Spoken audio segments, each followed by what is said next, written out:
Hello friends, आज की date है 28 सितंबर 2016। The Hindu, Indian express, times of India, the Pioneer जैसे इंग्लिश के अखबारों में उड़ी हमले के बाद भारत की पाकिस्तान नीति पर आधारित महत्वपूर्ण एडिटोरियल्स आए हैं, जिनमें संयुक्त राष्ट्र महासभा में विदेश मंत्री का भाषण, केंद्र सरकार द्वारा सिंधु जल समझौते की संभावित समीक्षा, सर्वाधिक वरीयता प्राप्त देश का पाकिस्तान का दर्जा जैसे मुद्दों पर चर्चा करके भारत की कठिनाइयों और भारत के लिए समाधान की ओर ले जाने वाले उपायों पर समग्र चर्चा हुई है। द हिंदू में एडिटोरियल का हेडिंग आया है ट्रबल्ड वाटर्स, अर्थात अशांत जलराशियां। दोस्तों, टाइम्स ऑफ इंडिया में एडिटोरियल का हेडिंग आया है ब्लड एंड वाटर, रक्त एवं जल। इंडियन एक्सप्रेस में एडिटोरियल का हेडिंग आया है लाउड एंड क्लियर, अर्थात जोरदार एवं स्पष्ट। द पायनियर में एडिटोरियल का हेडिंग आया है एक्सप्लोरिंग ऑप्शंस इन कश्मीर, कश्मीर में समस्त विकल्पों की खोज। आइए इन चारों इंग्लिश समाचार पत्रों के एडिटोरियल्स को समग्र रूप से समझकर अपने ज्ञान को परिपूर्णता प्रदान करें। आइए दोस्तों, डिस्कस करते हैं अपना एडिटोरियल। पाकिस्तान के साथ सिंधु जल समझौते के मुद्दे पर बैठक करके और सर्वाधिक पक्षपोषण प्राप्त देश की स्थिति, अर्थात सर्वाधिक वरीयता प्राप्त देश एमएफएन के दर्जे के मुद्दों पर इस सप्ताह के अंत में होने वाली बैठक में विचार का एजेंडा तय करके प्रधानमंत्री श्री मोदी जी ने संकेत दिया है कि उरी हमले पर किसी अतिवादी कदम से पहले केंद्र सरकार समस्त असैनिक विकल्पों पर विचार कर रही है। रक्त तथा जल एक साथ नहीं बहाए जा सकते। मीडिया रिपोर्टों में प्रधानमंत्री महोदय को कथित रूप से यह कहते हुए दर्शाया गया है। सिंधु जल मुद्दे पर बैठक के बाद अधिकारियों ने संकेत दिए हैं कि सिंधु जल समझौता के विषय में कम से कम इस समय तो अवश्य ही समीक्षा की प्रक्रिया जारी रहेगी।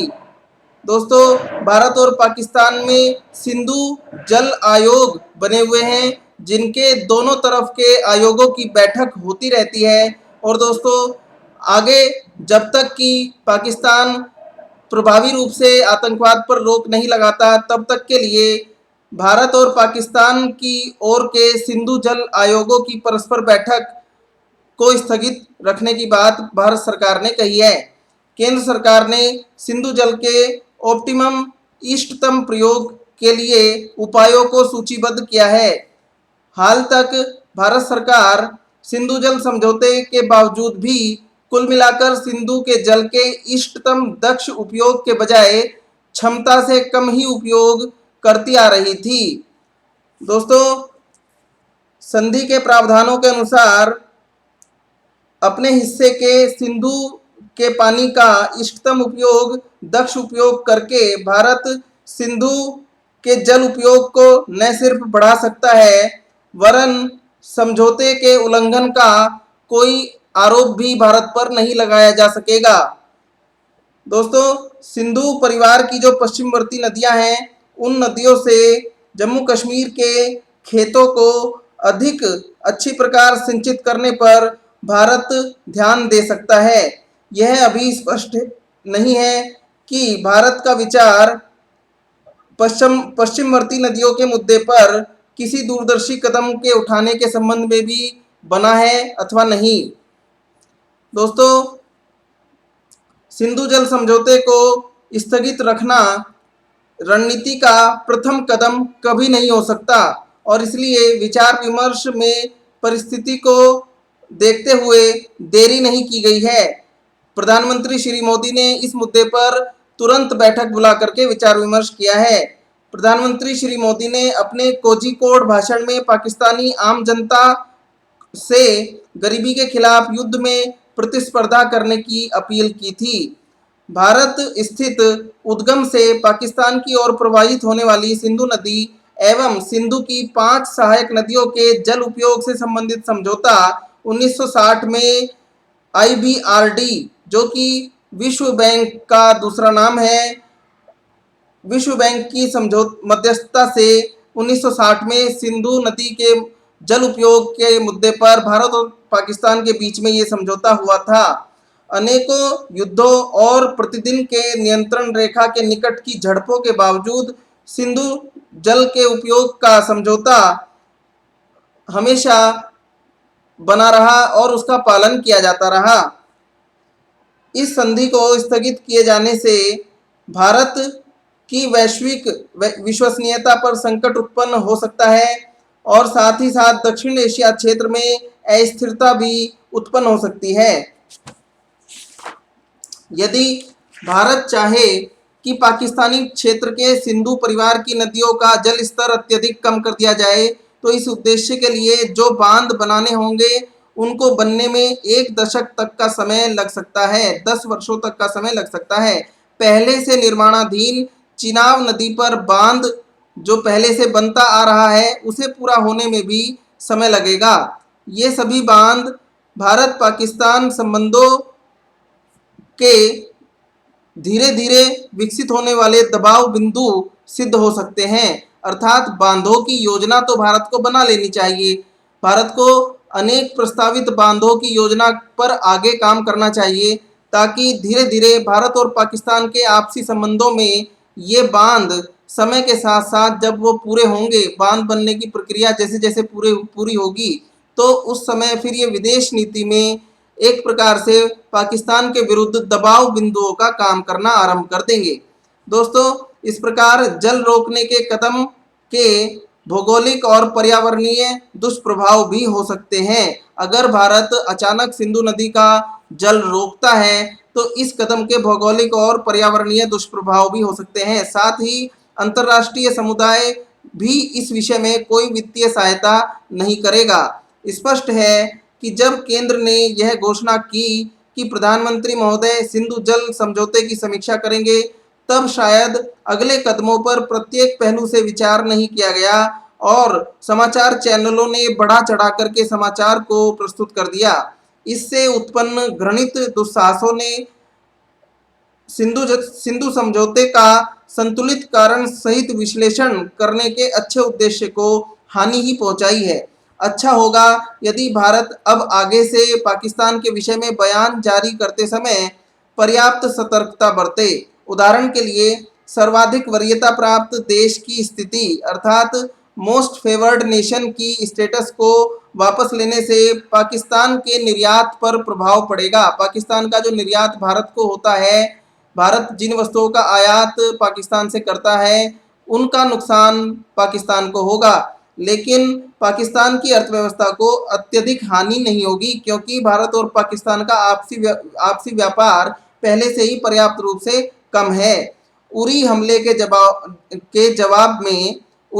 जवाब में भारत को बेहद नपेतुले परंतु दृढ़ उत्तर देने चाहिए। प्रत्येक मुद्दे को सार्वजनिक चर्चा के लिए प्रस्तुत कर देने से केंद्र सरकार को बचना चाहिए। उरी हमले ने अपने सुरक्षा तंत्र की खामियों को भी उजागर किया है। उरी हमले ने भारत के सुरक्षा तंत्र की खामियों को भी उजागर किया है। भारत के कदमों से अंतर्राष्ट्रीय समुदाय को संदेश जाना चाहिए कि भारत एक जिम्मेदार देश है जो पड़ोसी के उत्तेजक कार्यों के बाद भी अतार्किक कदम नहीं उठाता है। भारत जिन असैन्य विकल्पों पर काम कर सकता है वो इस प्रकार हो सकते हैं।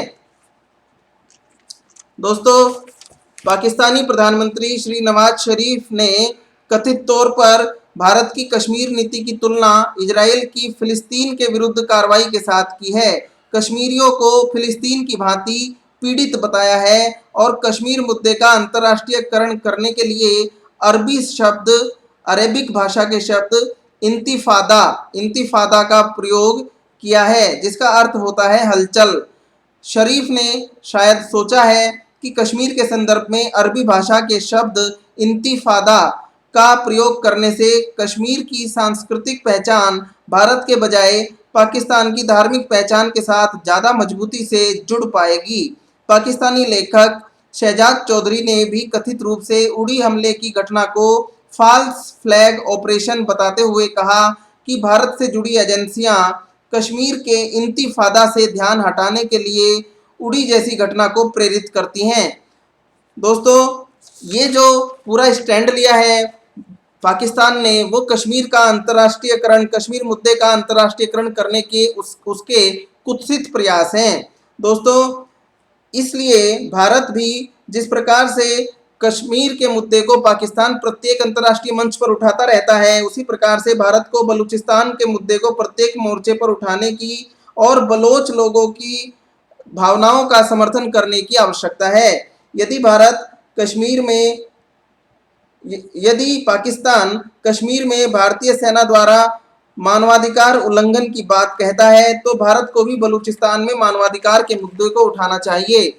दोस्तों, टाइम्स ऑफ इंडिया के अनुसार अंतर्राष्ट्रीय संगठन ह्यूमन राइट्स वॉच, जो कि एक अंतर्राष्ट्रीय संगठन है ह्यूमन राइट्स वॉच, उसने अपनी रिपोर्ट में बताया है कि पाकिस्तान के पुलिस तंत्र ने वर्ष 2015 के दौरान फर्जी मुठभेड़ों में अपने ही देश के 200 लोगों की निर्मम हत्या की है। दोस्तों, अगला जो बिंदु हो सकता है, असैन्य कदम जो हो सकता है पाकिस्तान के खिलाफ जो भारत को ले लेना चाहिए, वो है हुर्रियत कॉन्फ्रेंस के जो नेता अवसरवादी दोगला रवैया अपनाए रहते हैं और अधिकतर अवसरों पर भारतीय पक्ष की भावनाओं को दबाते हैं और पाकिस्तान के पक्ष को मुखर करते रहते हैं।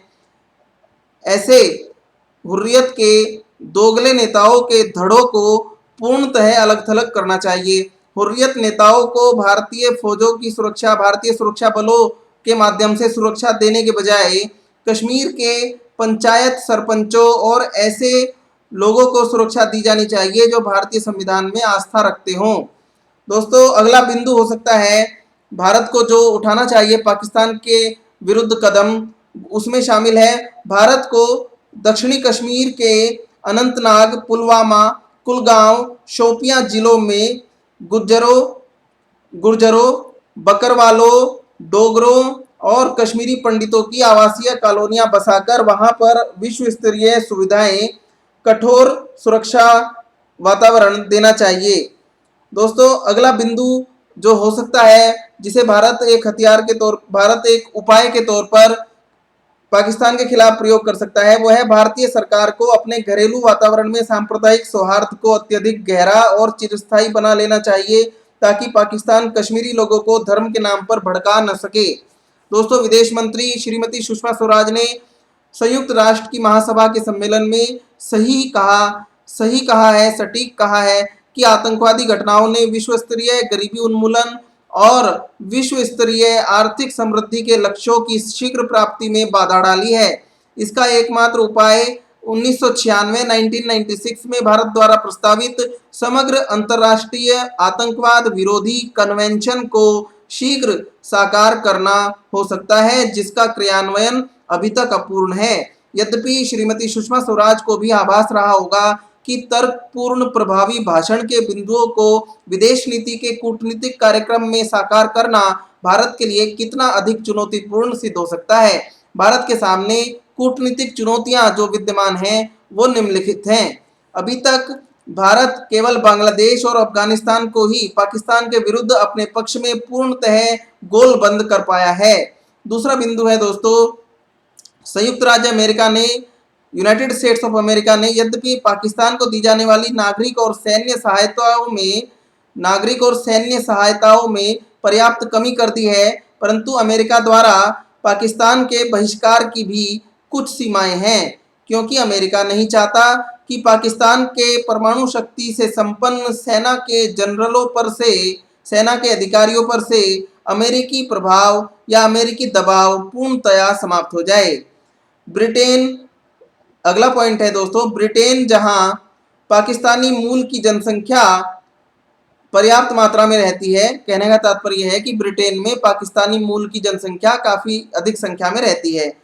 ब्रिटेन आज भी पाकिस्तान को आतंकवाद के खिलाफ अंतर्राष्ट्रीय युद्ध अभियान का एक मुख्य सहयोगी मानता है। दोस्तों, बीजिंग पाकिस्तान का परंपरागत सहयोगी सिद्ध हुआ है। यद्यपि कुछ दिन पहले ही बीजिंग ने कहा है कि वह पाकिस्तान की कश्मीर नीति के पूर्णतया पक्ष में नहीं है। अगला बिंदु है दोस्तों, फारस की खाड़ी क्षेत्र में स्थित देश एक और भारत के साथ संबंधों को सौहार्दपूर्ण बनाने में लगे हुए हैं, परंतु दूसरी ओर पाकिस्तान के विरोध में खुलकर खड़े होने से हिचक रहे हैं। दोस्तों, अगला बिंदु लेते हैं, तो ये सब जो हम भारत के सामने कूटनीतिक बाधाएं हैं पाकिस्तान को अंतर्राष्ट्रीय विदेश नीति के ढांचे में घेरने की। दोस्तों, इसीलिए श्रीमती सुषमा स्वराज ने संयुक्त राष्ट्र के धारणीय विकास लक्ष्यों सस्टेनेबल डेवलपमेंट गोल्स SDG की चर्चा अपने भाषण में की है। प्रधानमंत्री श्री मोदी ने भी उचित समय को पहचानकर पेरिस जलवायु समझौते की पुष्टि की घोषणा की है, ताकि विश्व समुदाय के साथ भारत को सक्रिय साझीदार के तौर पर दर्शाया जा सके।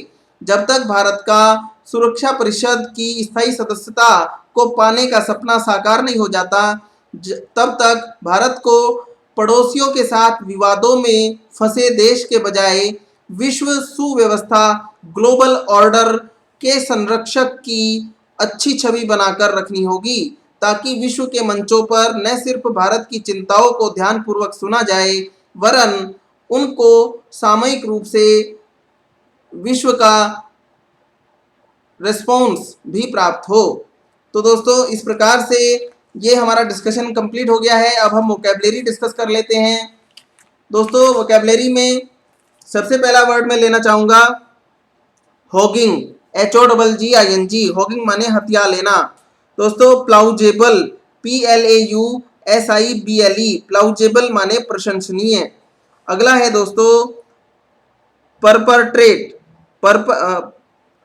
परपेट्रेट का स्पेलिंग देखिए पहले, PER, ठीक है दोस्तों, फिर से देखते हैं, PERPETRATE। परपेट्रेट माने दोषपूर्ण कार्य करना। अगला है दोस्तों स्टिंकर, STINKER। स्टिंकर माने बदमाश या कमीना। दोस्तों, अगला वर्ड लीजिए डिस्पेंसेशन।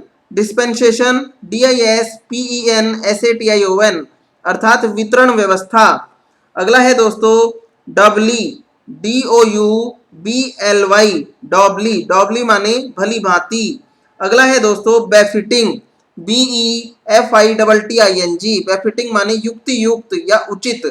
दोस्तों, अगला वर्ड है आउटरेज। आउटरेज का अर्थ है हिंसा या गुस्सा। अगला है वर्ड दोस्तों बेफल, BAFFLE। बेफल माने विफल करना या मात देना। अगला वर्ड है दोस्तों परप्लेक्स, PERPLEX। परप्लेक्स माने व्याकुल बनाना, व्याकुल करना। अगला वर्ड है दोस्तों जगलार। जगलार का JUGULAR, इसका अर्थ है गर्दन से संबंधित। और अगर इसको एक फ्रेज के रूप में आप यूज करें तो जगलर वेन, अर्थात गले गर्दन की नस, कमजोर नस। ठीक है। अगला है एविंस्ड, EVINCED। एविंस्ड माने दर्शाना। अगला वर्ड है दोस्तों मर्सेनरी, MER, स्पेलिंग देखिए MERCENARY, यानी मर्सेनरी माने भाड़े का सैनिक। अगला है दोस्तों ओवर्ट। ओवर्ट माने OVERT माने प्रत्यक्ष। बेलिकोज, BELLICOSE, बेलिकोज माने लड़ाका या युद्ध प्रेमी। अगला है दोस्तों स्प्लर्गिंग। स्प्लर्गिंग की स्पेलिंग देखिए SPLURGING। इसका अर्थ हुआ आडंबर या डींग मारना। अगला वर्ड है दोस्तों फोर्क्ड। फोर्क्ड माने कांटेदार या दोगला, FORKED। अगला वर्ड लीजिए दोस्तों प्यूराइल। Puerile PUERILE।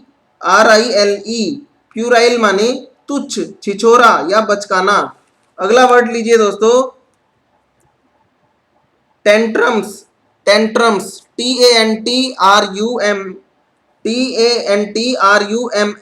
टेंट्रम्स माने नखरे। अगला वर्ड लीजिए दोस्तों मिनिस्क्यूल, MINISCULE। मिनिस्क्यूल माने बहुत छोटा। अगला वर्ड है दोस्तों एक्सपेडेंसी, EXPEDIENCY। एक्सपेडेंसी माने औचित्य या लाभ। अगला वर्ड है दोस्तों गैल्वेनाइजिंग, GALVANISING, अर्थात उत्तेजित करना। ठीक है दोस्तों।